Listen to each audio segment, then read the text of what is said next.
Mirasee.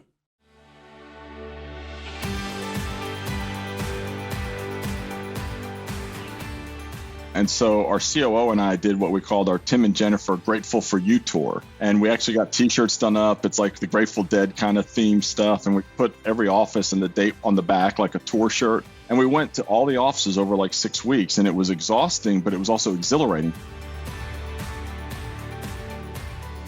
I'm Sharon Richmond, and this is To Lead is Human. For more than 30 years, I've run a business called Leading Large. I help C-level executives expand their impact, clarifying their priorities, energizing their organizations, and building cultures of accountability and respect. In this podcast, we help you envision how to supercharge your leadership by introducing you to executives who lead with intention. These top business leaders exemplify the principles of leading large. They know that as leaders, the positional power they have comes with an equal measure of personal responsibility. These leaders not only deliver stellar value to their customers and clients and their stakeholders, they also prioritize building organizations that provide purpose, meaning, and a healthy environment for their employees. We get to learn from the challenges and successes they have experienced on their human journey. With me today is Tim Lupinacci. Tim is the chairman and CEO of Baker Donelson, one of the largest and longest operating law firms in the United States. I think 22 offices. That's right. That's right. Tim's practice of more than 32 years is focused on, let's see if I get this right, helping financial institutions solve complex issues through representation in loan workouts and insolvency. Not the cheeriest topics in the world. And yet, I think a great test of leadership in many environments. So, in addition to the board and executive positions, Tim also serves, I think, as the chair of the firm's diversity committee. Is that right? I am a member of the diversity committee. On the committee. Okay. Tim earned his JD from Vanderbilt University Law School and lives currently in Birmingham, Alabama, although we were just chatting before, not a native Southerner, but we can get back to that if it's important. So welcome to the show, Tim. I'm so excited to talk with you about your leadership journey today, and thanks for joining us. Sharon, I'm so honored, and I've already learned a lot from listening to you. And so I'm excited to talk about leadership and everything. Super. So we'll start kind of on the easy front, which is you've been chairman and CEO at Baker Donelson now for about 4 or 5 years. 4.5, yeah. 4.5. So just to help folks get to know you a little bit, can you just give us the bird's eye view of the leadership roles you've held that led up to this prominent position? Oh, sure. I guess within Baker Donelson, I joined about 18 years ago. And within a couple of years, I became the office leader for our Birmingham office, which is about where I am, but in about 60 to 70 lawyers and another 50 staff, business professionals. After doing that for 5 years, I ended up managing a practice group of bank lawyers, individuals who represented banks in a lot of different litigation aspects. That led to my vision to create a whole financial services department, meaning that why don't we get everyone together that does work in this industry of the lawyers and the professionals so we can learn from each other and better serve our clients. So we built out the department. And then I've served on the board as well. And then 5 years ago, our CEO, who had been in the role for 20 years, decided it was time to step down. So we had a long, laborious process. It's an internal position, but I joke about my 50-page questionnaire and 13 hours of being grilled by some of my colleagues. But it was all worthwhile to get through the gauntlet to then be the right person to lead the firm forward. So that's some of the steps I've taken here at Baker Donelson. And it sounds like the firm's done really well under your leadership, from what I could tell, not just financially, but also in terms of being a great place to work. I read recently that, let me get it right, 89% of employees at Baker Donelson said it's a great place to work. And for those of you listening, just for comparison, the typical US-based company's only 57%. So that's a big difference. Yeah, you hit the nail on the head because when I came in, we had some financial plateauing of the organization and for a lot of different reasons. So we really did have to address that. But what drives me every morning and why I'm excited about this role is our people. And as I know you believe too, I mean, the only way we can turn things around financially and really have a lot of growth is if you've got your colleagues bought in with purpose, what you're trying to do, having emotional intelligence, really, having everyone at the table as a valuable part of what we're doing. And so it has been very rewarding to turn the financial tide, but more important to me, it's been that we have been able to increase engagement. And that's something I've told the board I want to be measured on is our year over year, among 3 or 4 other things, engagement of our people. So, because you can't rest on your laurels, right? I got to get up into the 90%. And a lot of the things I love about these engagement surveys is the numbers are great, but you get a lot of great feedback in the comments, and that's what you have to act on. Yeah, that's really great. So that leads me to ask, I guess, maybe a tricky question. I don't know. What do you think the leadership team does tactically to cultivate this kind of culture? What are some of the things that you think maybe differentiate you all?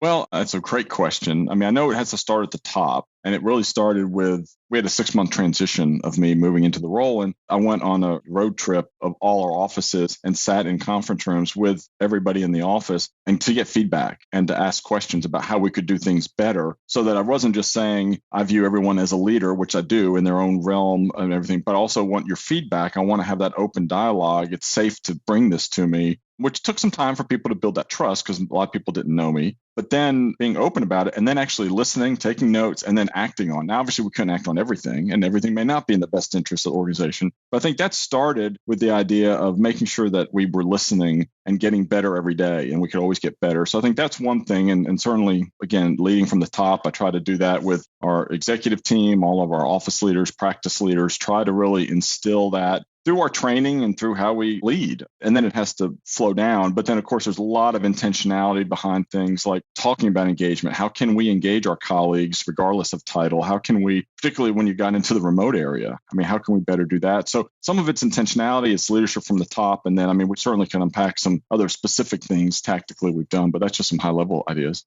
That's great. And what are some of the specific principles? Do you have like a set of leadership principles that you try to follow or that you've cultivated over the years or evolved? Yeah, I mean, I know some of these are words that just get thrown around, but I really do try to lead as a servant leadership kind of mindset that I don't have all the answers. I always joke about I'm not the sharpest tool in the shed, but I listen and I'm curious. So I think that's another thing. I'm trying to be curious. I'm trying to learn from others, and particularly outside the legal industry. I'm a big proponent of like, I'm reading a lot of stuff. That's why I like your podcast has been valuable because you have experts from other industries that I may not be able to apply all of that from these other industries, but I'm learning that, hey, this could work for me here. So I think trying to be humble, and I know that's another thing that gets thrown around, but I don't care about my title. I just want us to succeed as an organization. I want to instill purpose in what you're doing and to have you really want to be a part of this. So I would say those, being curious, being honest, admitting when I make mistakes, like I think I learn. And then people, that builds trust, right? And I think visionary. I know I'm throwing out a lot of terms, but I would say trying to have a vision, trying to be positive, honest, transparent, and just lead that way.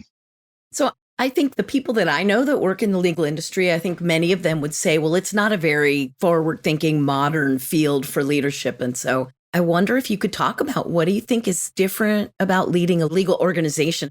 It's a very flat organization in the sense of most law firms are made up of partners, or in our case, shareholders, because we're a professional corporation. And those 200, in our case, 250, 300 owners, I mean, they've got ownership in the firm. I mean, I can't say, hey, go do this. I can move everyone, let's move together. So it's very much not that hierarchical type system. I mean, there's obviously reporting lines and there's things that happen. So some of that gets back to this whole idea about why you have to know your people and getting buy-in. So I think that's one thing that's different. One thing that's really shifted in the last decade, and one of the things we were probably a little bit slow to get in the mindset of, is that big law firms have become much more, it's a business. We're a $400 million organization. The top 50 law firms in the country are $1 billion annual revenue.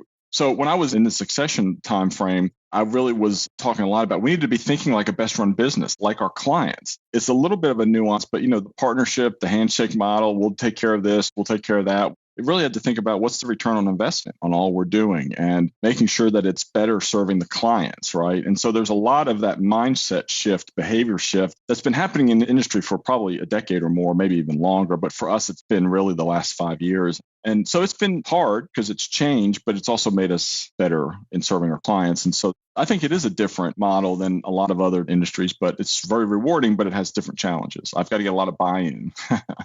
I was going to say a lot of attorneys are very, very bright. Yep. And maybe not the smallest egos ever. Right. So I'm going to guess that might pose some challenges in leading. It does. And it's funny because there's all those personality tests you can take. And if you put my stuff up against like the legal profession, I'm like in the bottom quadrant box of like, you should not be a lawyer for a career. I love my colleagues, but no, they are. I mean, and they're serving their clients at these highest levels. They're the brightest people in the world and they're very strategic. And so that's where what I've found, what I like to do is just get to know them, get to know the individual, what makes them tick, what do they need, how can I support them, that I will listen to them And, that it's not just if we've got a policy or procedure that doesn't work for them, not just saying, well, no, that's just the way it's done, to really try to understand, well, what's the why behind why that's causing you some challenges, and then try to help them. And I think over time, it just builds that credibility with them. It's not easy, but I think they know that I'm trying to do their best interest and the best interest of the firm and take the next right step. I know one thing I talk about, let's just figure out the next right step. Churchill had something he called dinner table diplomacy. The idea of he did so much work around the dinner table. Of course, he was smoking cigars and drinking bourbon, and I don't really do either one of those, but those particular things. But just getting around the dinner table, I think you get to know people and know what really makes them tick, apart from the drama of the day in the office. So when I go to an office to visit, I'm scheduling breakfast, lunch, dinner with all kinds of different constituents of small groups just to try to do that. So it takes a lot of time, but I think it's been worth it.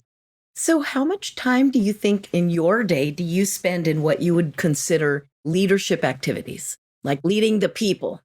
Yeah, I was almost 100%. I mean, there's parts of it where I've got to make sure I'm best leading myself, and I've got some of my daily disciplines and all that, but I'm full-time out of practice of actual law. So really, most of what I'm doing every day is leading our people or working on strategies or analyzing financials and what do we need to do. All of that I would still categorize in the idea of that's helping lead our people. Well, yeah, you got to do those things for leadership. That's not unlike a corporate leadership role in any way, but it sounds like you invest a lot of time in these listening tours, conversations.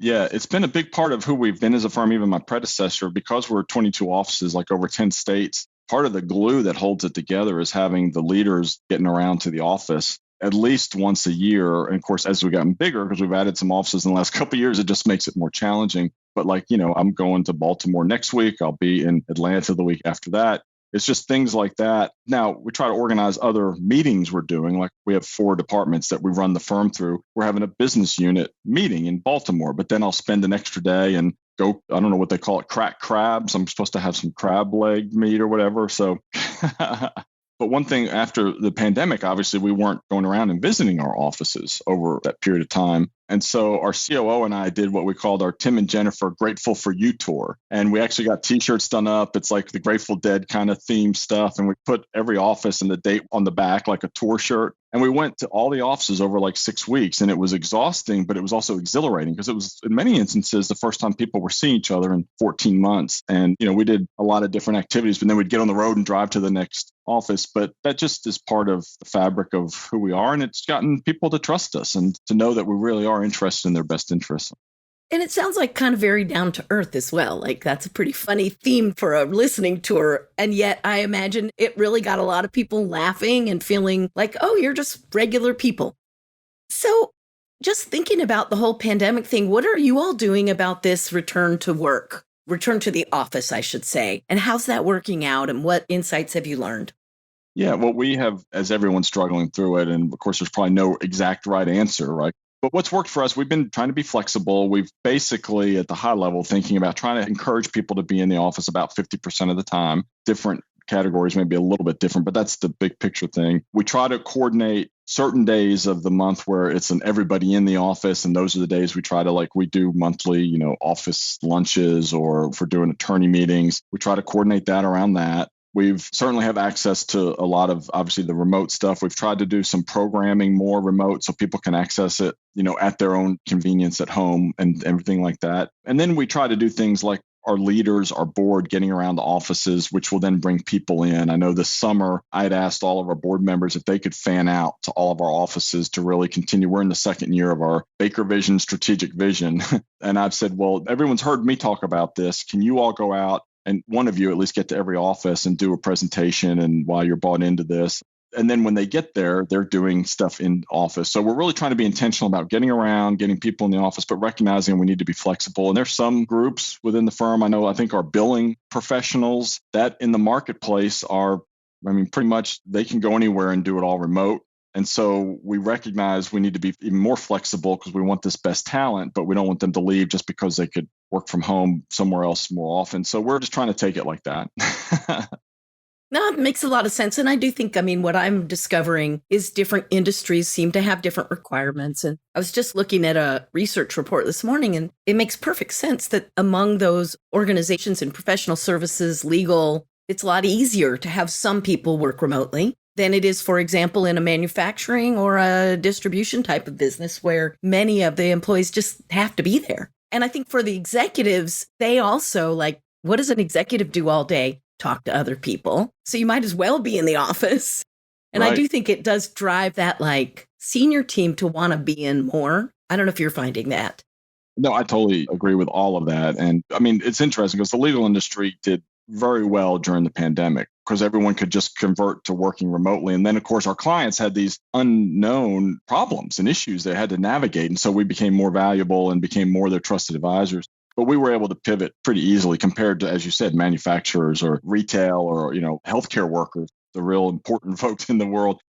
So you talked earlier about the joy and pride of having built the organization financially and also interpersonally. How do you know if it's worth the investment of time and resources and particularly executive attention to do those kinds of things, to invest in that kind of emotional intelligence or, even a listening tour? How do you know?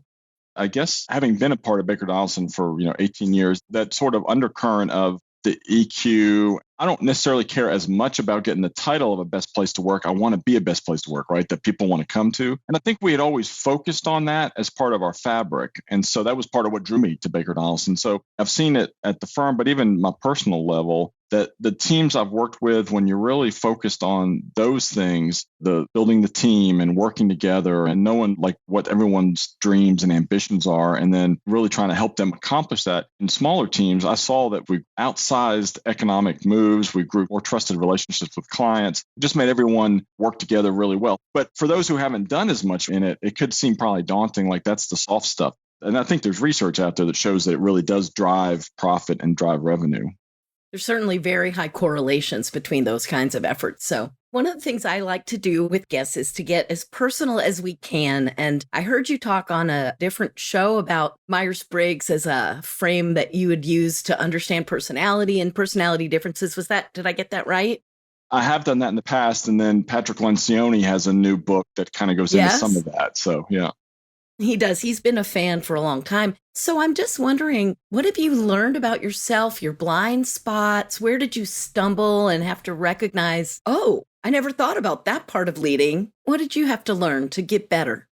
Yeah, well, I go through a lot of things. Since I mentioned the Lencioni material on working genius, the thing I liked about that so much is it was really trying to take some of those personality tests you can take, but put it into the workforce. And it was interesting. I had our executive team do it. And he comes out with basically 6 different sort of quadrants of where you may fall. And it talks about your working genius, where you get most fired up about. And then also your working frustrations. It's not necessarily a weakness. It's just it frustrates you. And it was fascinating. We did this last fall. I'm the only one on my whole executive team of about 8 people. I'm the only one that gets really fired up, I guess my genius, of ideation and vision casting and all of that, where that is actually a frustration for most of my other executive teams. So like I'm coming up with ideas and I'm trying to do this and they're like, this is exhausting. Like I love to go brainstorm for 6 hours, and like, let's conquer this. And they're like, that drains them. And I didn't fully know that. And then on the flip side, the culling through all the ideas to come up with really what will work and everything, that gets me frustrated, but they're all pretty talented in that. That's a genius for them to really have that insight into what could work and what doesn't work. So that was pretty wide opening. And then, of course, this was like perfect. Our chief of staff, who is sort of the closer, get things done, her genius was right on that end of like, I'll come up with a vision. I'm ready to, but like after we get it going, I'm ready to go conquer the next mountain. She's like, no, Tim, we got to get this finished. So just learning all that, I realized, again, that I need the strengths of them to really cull through all these ideas, that not every idea is a good idea, which I kind of knew because I've made mistakes before, but also to help me finish it. And then it was helpful for them to realize that I do get jazzed and fired up about coming up with new ideas, but we also have to work together. Some of the things I've learned over the years is, as I mentioned, which is the flip side of the coin of getting all the feedback and hearing from people. At some point, I have to make the decision, act and execute, because you can just get into this funnel of just getting feedback and feedback and feedback. And so that's taken through some trial and error where probably getting too much feedback and then just taking the action. So I'm still continuing to learn in there. And then I think another thing that I've learned over the years is I think a lot of leaders do, but I definitely do, like that imposter syndrome. Like, are they going to figure out that I really don't know what I'm doing? And some of that borders on like, then you have to have some confidence, not overconfidence, not egotism, But like confidence that you're in this role, I'm talking about myself. I'm in the role. They trust me. I've gotten the feedback. I know this is the next right step. Confidence to execute. So those are some things I've really struggled with in the journey. That makes sense. And leaders are just people. Let's not get too caught up in projecting onto the leaders every bad experience we've ever had with an authority figure. And I do know that does sometimes happen. So when people have projected things like that onto you, how do you handle it? Well, I think again, I'm trying to listen and understand, recognize I've got my background as my journey has been my journey. Theirs is different. And then try to just understand where they're coming from. And at some point, I hate this phrase about agree to disagree. I don't ever even use it. But at some point, you just have to say, well, this is just what I believe. And I hear exactly what you're saying. And, let's move forward. Well, and the curiosity you're describing, I think, goes a long way. A lot of times, if people hear something, it can trigger some defensiveness. And if you're just a little bit curious, or maybe a little more curious, it can offset some of that defensiveness. Oh, totally agree. Yeah. Right. Yeah, trying to understand, because like someone can come in pretty hot with an opinion, but then when you really start to understand it, then it's like, well, that isn't the big issue. It's something else that's underlying this that you still have to deal with, but it's a little bit different approach. So it's just not running to the defensiveness, that's another thing that's taking time to learn, right? Because I like to internalize everything, and if somebody leaves the firm, it's my fault. And I'll take the blame if it's something I've done. But a lot of times it is really trying to learn and grow and be curious. So. Yeah, that makes a lot of sense. So here running this big law firm, multiple practices, multiple offices, is there some time that you've had to face some kind of moral dilemma or personal dilemma in your leadership that you can think of? Thankfully, I don't think anything in the moral sense that really has caused me to be challenged, but I think it's just because I'm so wired on building relationships with people and the people side of things. When we've had some high performers who continue to behave badly, just say it that way. And in every instance, I had tried to work to build the relationship, the bridge, to get them coaching, executive coaching or counseling and all of that. When it came time where it just realized they weren't stepping up and having to then go have that discussion about we really needed to part ways and to do it humanely and all of that, of course, let them go on their own terms in most instances if it hadn't been something egregiously bad behavior. That's just hard for me personally because I built a friendship with the people. But like even one of the more recent ones I had to do at the end of the meeting, it was a difficult meeting, but the individual hugged me. It was just kind of like, we're going to work through this, but it's because I had that relationship. But that kind of stuff is very hard for me personally to do that. So that's the type of thing that really I think of more are the hard things that's helping me grow as a leader, right? Yeah, whenever we are attuned to other people and their inner lives and our interpersonal relationships, we're going to feel that. And I guess what you're saying is it's just part of the job, and we have to behave the way we would want others to behave with us. Right.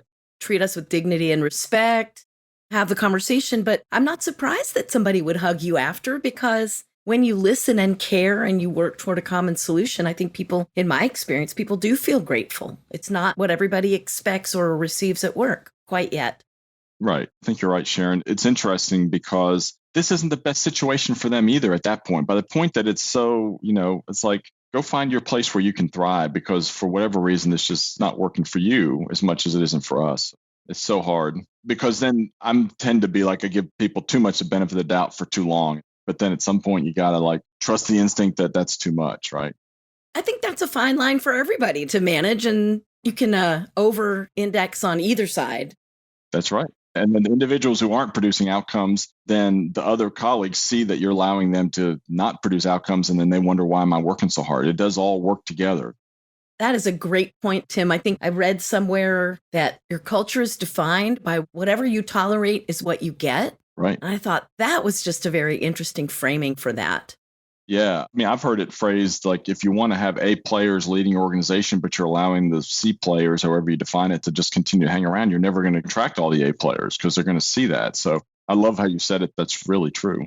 So we know learning never stops and leadership learning never stops. So what's your current learning edge? What are you focused on these days? Well, we've been doing a lot of transformative change. And of course, I'd read a lot of stuff about change management, but that part of it is always something I'm trying to get better at. And then really, I've gone back to, there's some really great resources out there about like CEO excellence. I think Carolyn Dewar has a book out, and I'd read it before, but I'm going back through just to see how can I better lead our team leaders to then maybe better filter down our vision and the way we're trying to lead better. So it's really trying to refine around some of the edges. So that's certainly something I'm working on. And some of that, of course, includes decisiveness. I'm still working on that. That's good to hear. And how do you work on these things yourself? I read a lot, listen to podcasts, things like that. But I have a coach that I get with. I have a counselor that once every 4 to 6 weeks I get on the call with just to check in. He says I'm one of his easy patients because it tends to be around the edges, but it's something, and I talk about that around our firm because I want people to have an openness about mental health wellness as part of your whole being, and that is nothing to be shameful about, right? But those are a couple things that really having those sort of safe spaces to talk about things have been very helpful. And then I alluded earlier about I have like sort of it really helps me to keep focused on my daily disciplines of like doing a little reading and exercise in the morning, getting good sleep, eating well. Those things just help keep the energy going. So those are a lot of the different ways I keep trying to fuel myself. So those are just things I'm doing. One thing I heard you say was a line from a favorite movie that kind of on a down day really gets you pumped. Do you remember what you said? I do. Well, yes. There's several because I do love movies. But the thing I think you're alluding to is that, sometimes any leader, as much energy as you've got, like, I don't want to get out of bed today. And so I love the movie All That Jazz from way back in the 70s. And Roy Scheider plays Bob Fosse. Also, like Bob Fosse, I mean, all the stuff he did and the choreography is so amazing, right? Well, in the movie, of course, Scheider playing the guy that's based on Fosse, was a pretty hard living man. And, and he was out all night partying, drinking, doing whatever else. And so every morning he would wake up and put Visine in his eyes, splash water on his face, close the mirror and say, "It's showtime, folks." Like he's got to go get ready for it. And so I don't put Visine in my eyes, and I may or may not splash water on my face, but I do say it. Sometimes I just have to tell myself it's showtime, so. Yeah. When I work with executives, one of the things I like to describe to them is sometimes being the leader, you have to put on your CEO cloak. Right. You just put it on, and the rest of you, however you're doing, it's inside, protected. But there's a uniform, and it's how you show up, and it's how you hold yourself, and it's how you process your emotions, all that stuff. You just have to showtime it. So I thought that was pretty charming. Well, I love that idea of the cloak because you're right. I mean, we're in this position and we're not going to feel like it every day, but we do have to show up and we have to lead. And so, but you then also need the downtime to get the refuel. Maybe it can't be today, maybe it's not tomorrow, but then you got to figure out the place because that's another thing I've learned. At some point, you just will push yourself way too far and then you're not good for anyone, not good for the organization, not good for yourself. So. That's for sure. So, we just finished sort of graduation season for a lot of recent grads. So if you could speak to yourself like back when you were, I don't know, leaving Vanderbilt, what's something that you know now that you wish you had known then that you would tell your younger self? I would tell myself to look at yourself as a leader from day one. I really think that was something I had to learn along the way, that really owning my own career. I jokingly say I stumbled into law school because I really didn't know what I wanted to do. And I don't have any lawyers in the family. So it was all very transactional to me. But then I had a mentor who spoke into me about that he really saw leadership capability in me. And that somebody speaking that into me really was the first time I thought about it. And it led me on a lifelong journey. So I would probably tell myself, just think of yourself as a leader and have more confidence. I've always felt like I don't belong at Vanderbilt. I came from the small liberal arts school, and all that stuff. So I would have tell myself to just, again, not overconfidence, but just be confident in yourself. I think I had a parallel experience when I went to business school at Stanford. I'd grown up in North Carolina, and my family's full of doctors and nurses, and I don't think I'd ever known a soul with an MBA. And here I ended up out at this big deal business school, having no idea what I was getting myself into. And just having that same like, oh my gosh, well, I am here, so I guess I might as well act like I belong here. Yeah, that's the feeling. That's the kind of feelings, emotions you're getting in there. And then you say, well, I can do this. I can succeed. So the title of this podcast is To Lead as Human. And I wonder, when you hear this, what does that mean to you as a leader? Yeah, I think it's really a lot of what we've talked about is just making sure that the ways that organizations, businesses, teams move forward is each individual on that team and knowing them, knowing what drives them. They're knowing what we're trying to accomplish and that we're watching out for them. We're going to help them achieve their ambitions. I think it's just knowing and being authentic and transparent with the people you're leading. So I think that's a lot of it. Yeah, and yet I think it can be really challenging to be transparent especially when times are kind of tough. I know I'm not sure how it is in Alabama right now, but out here in California, it's a rough business environment. A lot of organizations are struggling. Their revenues aren't quite what they thought they were going to be. They might be growing, but maybe not fast enough. And so, do you have some tip you might share with leaders? How do you help your organization and keep people aligned when the news isn't that great? How transparent should you be? Well, so it's interesting because during the pandemic, we were probably overly transparent because we really talked about how we're in this together and we're uncertain what's going to happen. So we did do across the board kind of, pay deferrals with the hope we could get back. Yeah. But we were transparent about as we were hitting months and then things were going well. And we ultimately, the last day of the fiscal year, got everyone fully repaid, which was the best part of that year. So there was a lot of transparency. So we have tended to err on the side of transparency. And here's the plan of what we're doing. And so I kind of view that as a lens of, we may be off a little bit here, but here's what we're doing about it and trying to move forward. And it also dovetails back to what we're talking about. Those folks who are underperforming, however you define it in your organization, it is taking the important steps to make sure you have the right team on the bus. I think it makes sense what you're talking about. I mean, I can tell that we're actually quite aligned in the way we think about leadership. So tell us about this new organization that you've started. We partner with some nonprofits right now that are trying to eradicate homelessness across our footprint. They're doing some great skill building work, like how to, open up a bank account, how to get a driver's license, how to get some job skills, how to dress professionally to get the job. All that's great work. And then as I was talking to leaders, it seemed like there was a level above that, just didn't have the bandwidth to cover, which are things like, now you've got a job. What about conflict resolution, working for a boss, teamwork? How does that work? Showing up every day. So all of that kind of congealed together with this idea of creating a nonprofit called Everybody Leads that's really focused on trying to bring basic leadership teaching and principles in underserved communities, and doing through leadership modules and trying to really facilitate other nonprofits. So it's very much in the infancy stages. It's like when I have my free time, I'm doing it, but I'm excited. It seems to have been very well received from the organizations I've been talking to and working with already. I'm sure they're super grateful. So if people like me want to get involved with your organization, is there something we can do? Well, stay tuned, I guess. I mean, everybodyleads.org, the website is up. It's got some content, but we're still building out everything. More to come. That's great.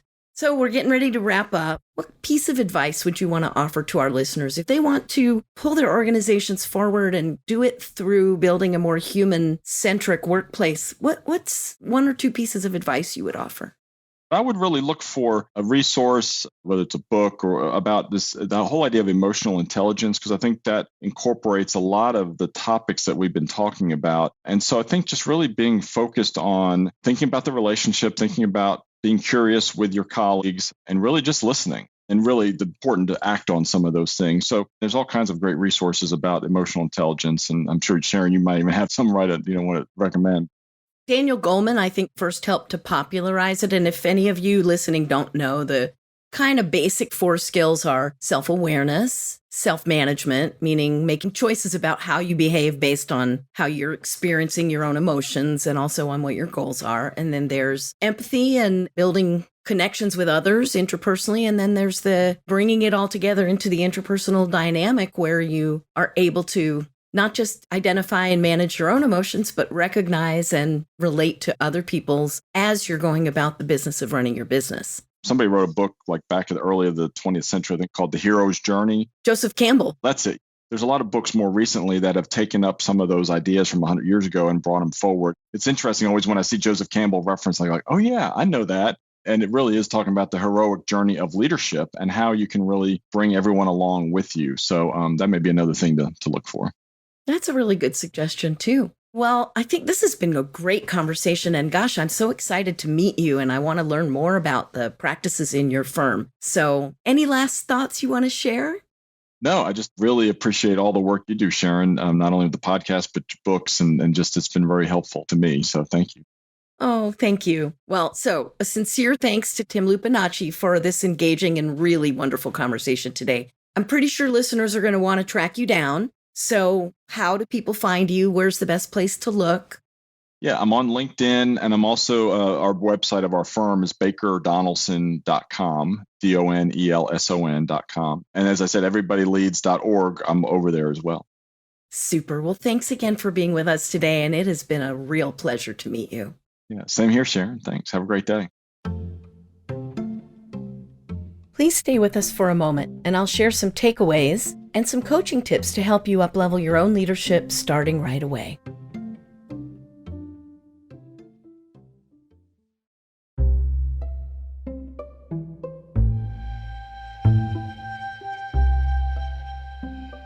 So it was a great conversation with Tim, and a couple key things that I think characterize his leadership principles and the way he's approached his executive role. I'll just call out for you. The first one is he clearly believes people first.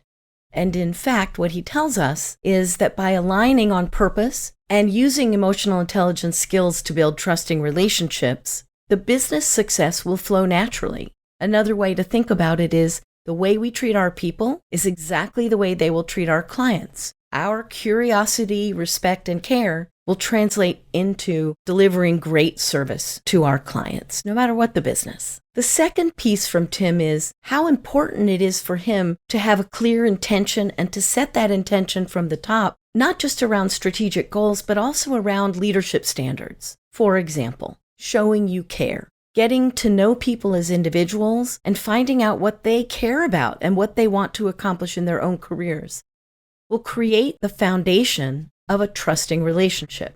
This enables hard conversations when needed, whether it's a top performer who has some bad behaviors that you want to encourage them to contain, or whether there's someone in a role where they just aren't achieving the goals.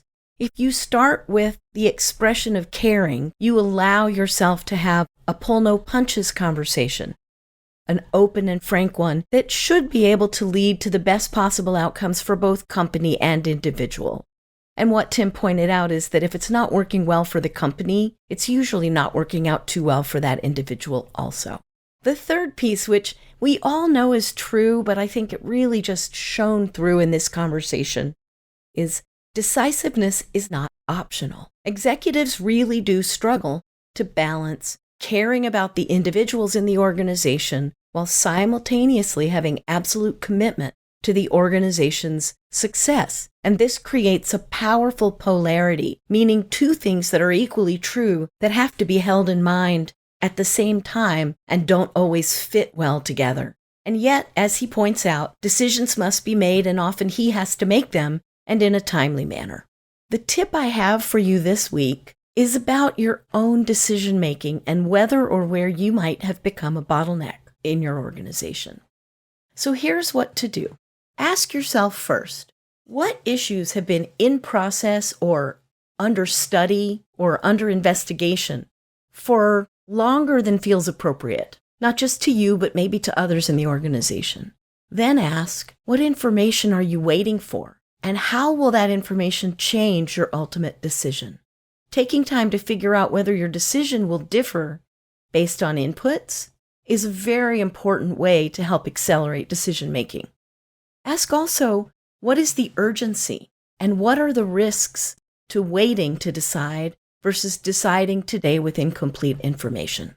Once you've been through these introspective questions, take them to your leadership team and tell them what you're thinking and ask them, am I waiting too long to make this decision?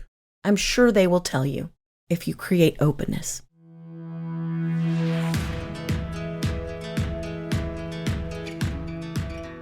Thanks so much for listening today. I'm Sharon Richmond, and this has been To Lead as Human. You can find out more about me at leadinglarge.com.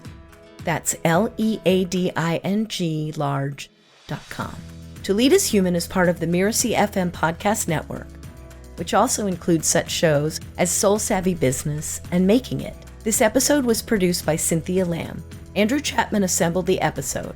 Danny Eney is our executive producer, and post-production is provided by Post Office Sound. So you don't miss out on any upcoming episodes, please follow us on Apple Podcasts, Spotify, or wherever you're listening right now. And if you lose track of where the podcast subscription is, just go to the website. You can listen to all the podcast episodes there. If you learned something useful today, take a minute to leave us a starred review. And while you're at it, tell your colleagues about us. The more leaders we can reach, the better for everyone. Thank you so much for listening, and we'll see you next time on To Lead as Human.